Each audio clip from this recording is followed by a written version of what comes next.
Welcome to the Voices for Voices TV show and podcast. I am your host, Justin Allen Hayes, founder and executive director of Voices for Voices. Voices for Voices is the #1 ranked podcast and TV show where people turn to for expert mental health, recovery, and career advancement intelligence. Our show is all about teaching you insanely actionable techniques to help you prosper, grow yourself and self-worth, and personal brand. So, if you are a high achiever or someone who wants more out of life, whether mentally, physically, or spiritually, make sure to subscribe to our show right now. As you can see, our show publishes new episodes every Wednesday that focus on case studies, real-life examples, actionable tips, and in-the-trenches reports and interviews from subscribers just like you. So that sounds like something that could help you grow personally or professionally, then please join me by subscribing.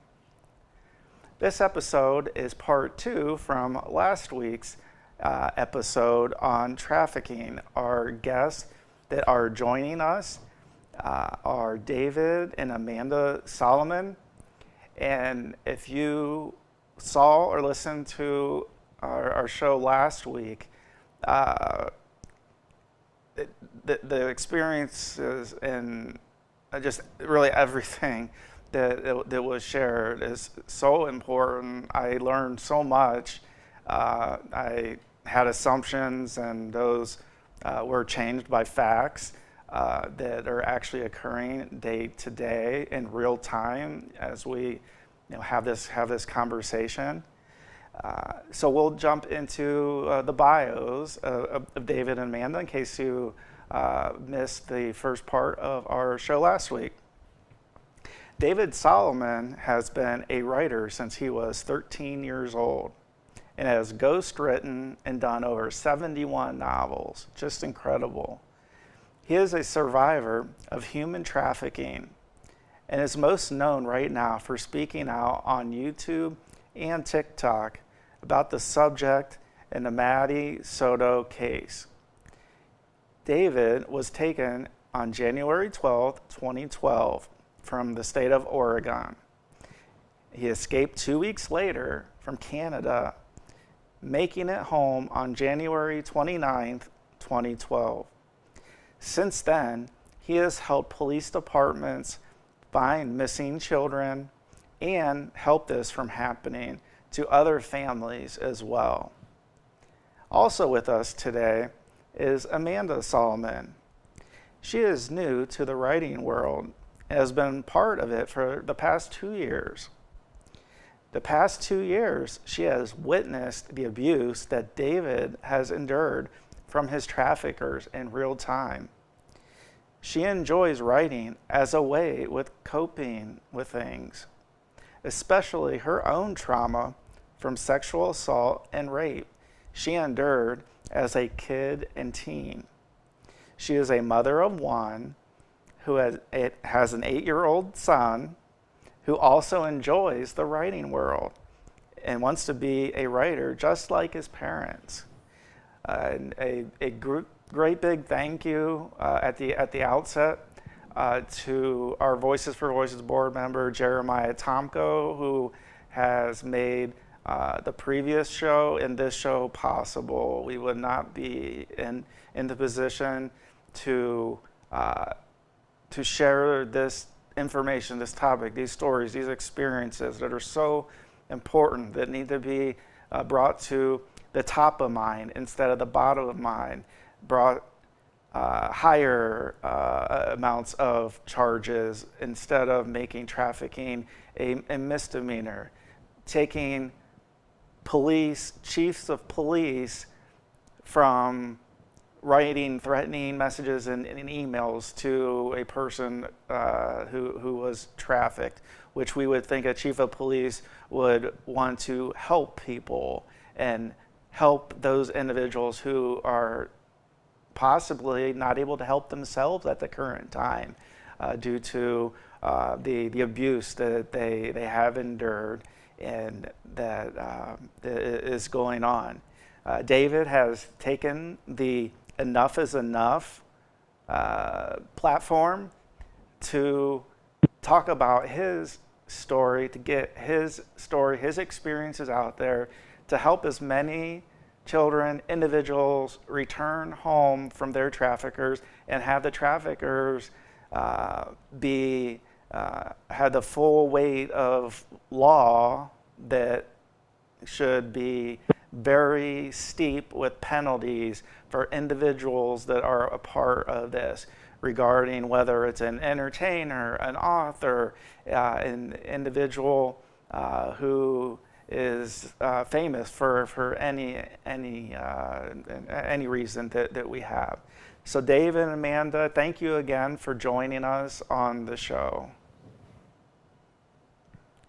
Thank you for having us. You're welcome. Thank you. You're welcome.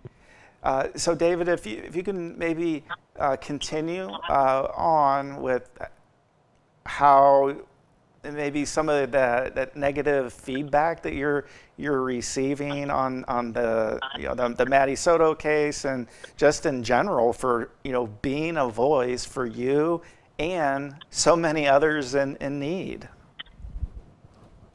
Sure.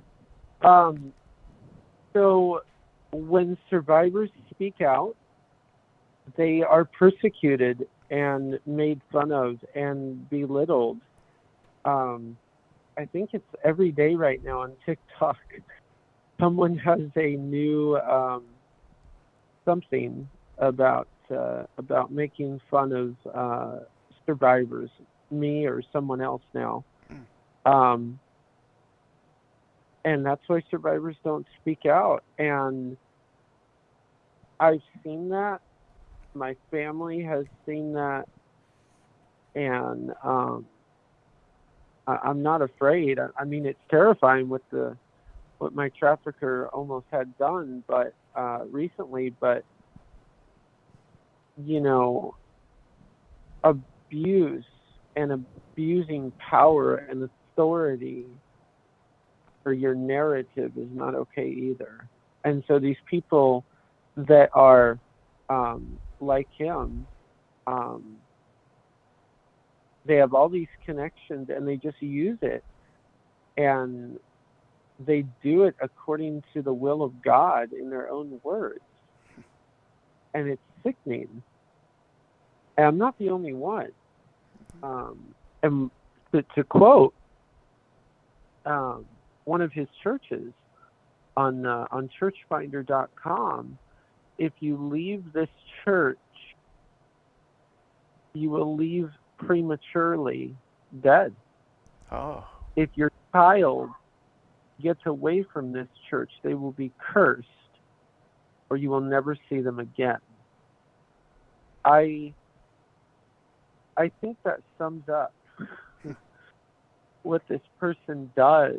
And I have no problem naming them because the whole world at the moment knows who I am and what I've said. So their name is Brian Davis. They're a Christian fantasy author. And I'm gonna say this for the first time on a platform because I got crucified when speaking about him, and then he crucified me and my mom, so we're going to set the record straight. When I met him, he was not trafficking me. He seemed like a man of God, and I'm going to set the record that maybe he was a man of God before money and greed and power came into play, when he was a small-time Christian pastor and writer. And then money came into play.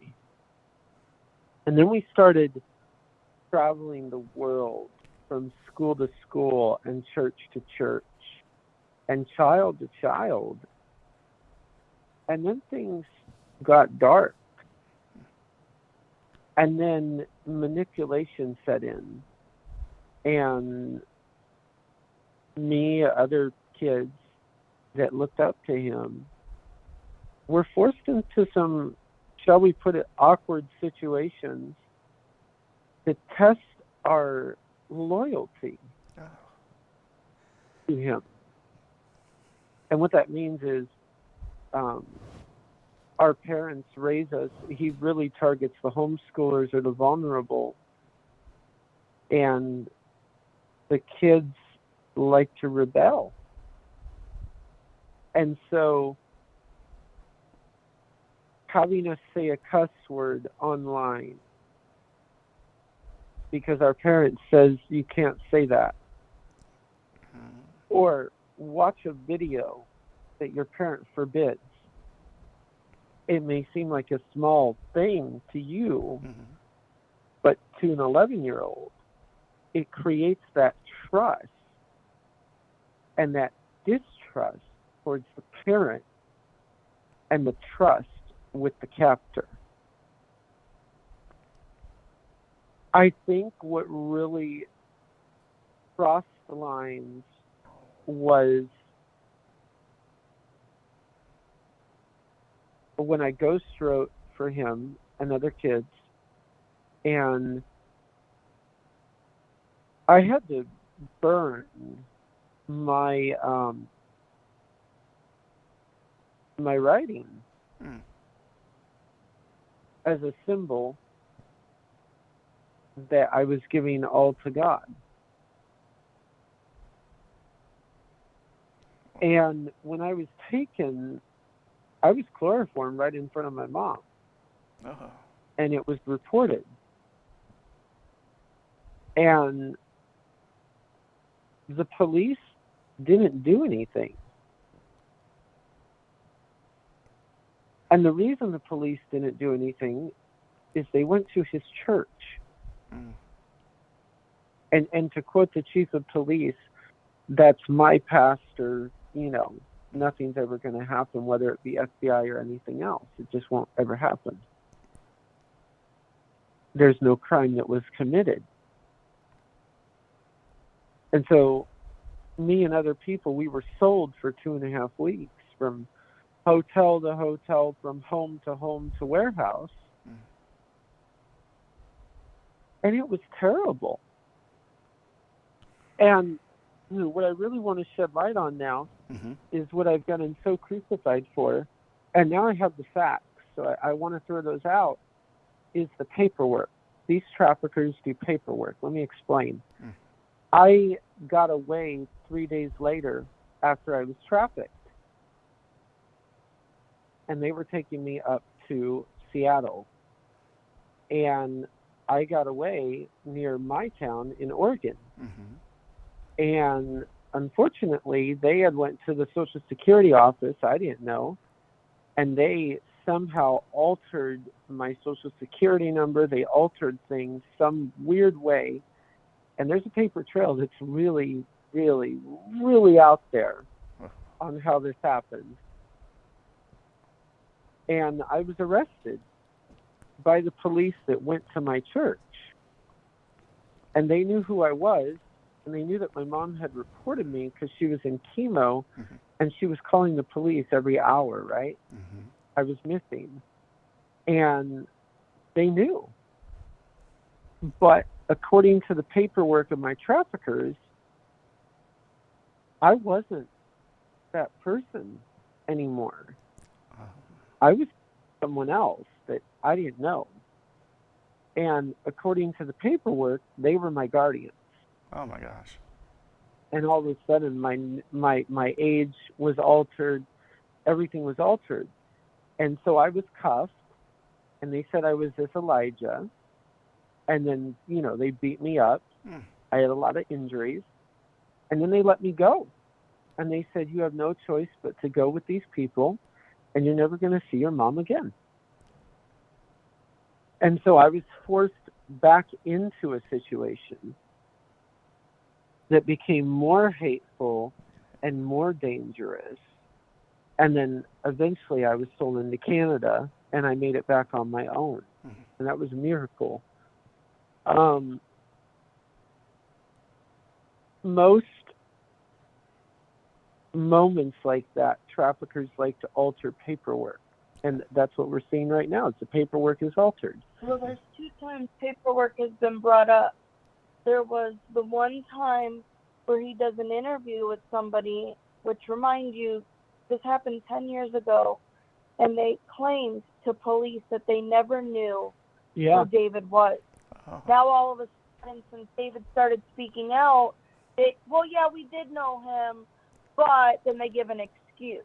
Oh. This one interview they did at the beginning of the year, when David first spoke out about Maddie Soto, they mentioned that David's youth pastor's name, and they say, I think is Seth. He goes, I don't know, I have to check my documents. The last time I checked, a birth certificate or a social does not include who your youth pastor is. Right. So they talk about David like they have a file on him, as if they are going to adopt him out. Right. And another part that they talk about paperwork is they talk about filing a guardianship paperwork. And the last time I checked, when you take somebody in to babysit, you're not filing guardianship. Right. So they mention about going to the Social Security office to file guardianship paperwork on him. And David explains to me at this time that he was forced to sit in his car, sit in the car, the white van. Yeah.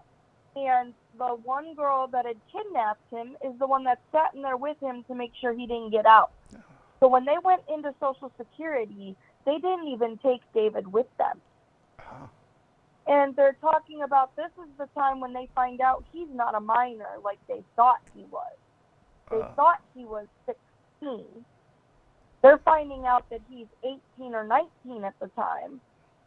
And then in the interview, they use the words, so we have to find another agency. Mm-hmm.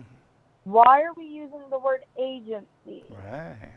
So that alone sounds like you just told people that because he wasn't fitting the age group you were in charge of, you have to take him to somebody else. That to me sounds, that's not a babysitting job. That's something else. And then it was very dangerous. What he said next, he said, and that's when we did the paperwork. Oh. And you know, we had to do the paperwork. It doesn't say what the paperwork was. Mm. I have 2 socials now, and this goes for a lot of trafficking survivors, and 2 socials that aren't my own. Oh. And that's a consequence of getting away. Oh. And Brian has gone after, you know, my wife Amanda, our son, my friends. I can kind of speak a little on that. Yeah. I've been around for the past 2 years, and my experience with it, I never thought that I would actually go through something. I managed David's email because with all the injuries resulted in accidents and stuff that these people put him through for surviving. Because he got away, they will track his mother down. You were in how many car accidents? Oh, we lost 20 cars, but it was 42 car accidents according to police records. Oh. So after 42 car accidents, and most of the time he would be in a coma and have concussions. So whiplash and concussions. Coma was twice. Okay. So I manage his emails because he can't look at a computer or a phone for very long because of the head trauma. You can only imagine. So as I'm, managing the emails, and I happen to see a couple come through from this Brian Davis, and they were threatening him, stating, I know you raped a boy, and I'm going to prove it. These people, they put you in these vulnerable situations, take videos and pictures and then use it against you later on. So I've witnessed other emails where he says, I'm going to get my daughter on your wife. Why? What is the purpose? Like, we're living our lives. Why can't you leave us alone? Yes. And that's all we've ever wanted. And all David wants to do is live his life. This author, he made David who he was. He made him the fastest writer. David speed writes because this man was his mentor and taught him about writing. A lot of people have come out and said, you know, you're a liar for two reasons. One, you don't write 400 pages a day. Mm-hmm. I do. I can write a novel in a day. Wow. I actually want to like video that, you know, because I speed write, and so it's so fast. Mm-hmm. And then two, my dad, and Vietnam, at the time when I was 4, my dad came back, and I thought it was Vietnam because I was 4, Mm-hmm. and he exploded our home. Oh. We're told it was Vietnam from your mom. Yes. And, you know, PTSD, whatever it was, he thought he was in the war, and, you know, he torched our home. We got carbon monoxide, and we were hospitalized. And according to the reports, we did die. There's a newspaper article about it. And then we were, you know, brought back to life. My mom even states that it was through prayer, and there was many things that took place. And then we had to have hyperbaric oxygen therapy for 9 months. Wow. We were transferred from our home in Reno to Troutdale, Virginia, to treat it. And you know, there was a lot of complications, and then, you know, we were ultimately healed because of that treatment from a lot of it, but food allergies was a big one. Mm-hmm. And a lot of people, including my trafficker, have crucified it and said you're a liar because your dad couldn't come from Vietnam because Vietnam was over. Well, I was 4 years old when my mom said Vietnam. Mm-hmm. And I've come to learn that he served in other wars after that. The Korean War Project. Mm-hmm. He was a special forces, so he stayed in Vietnam, and then he, you know, he traveled, and then got very sick, and became a very sick person. So my point is, when survivors speak out,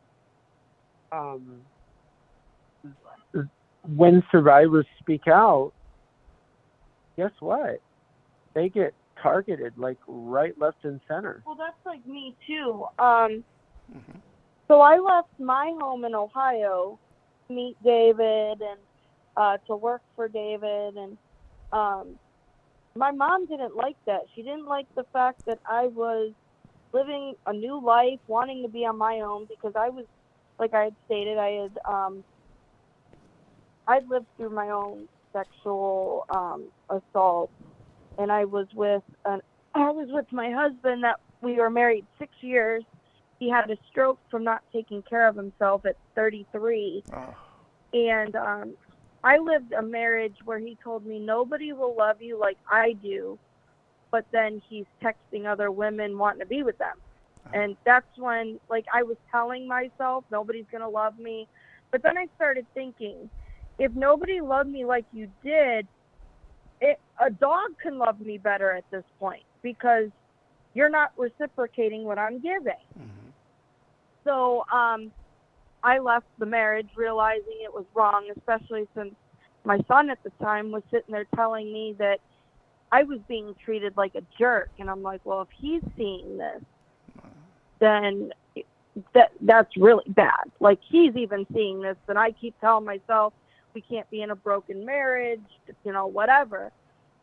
So I left the abuse, and that's when I started my life over with David.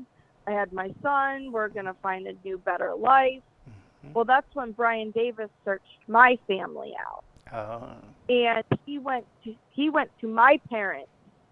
And all of a sudden, my mother keeps emailing me, sending me text messages that I need to come home. And I'm like, no, like, I'm 30 years old. I'm not like some teenager.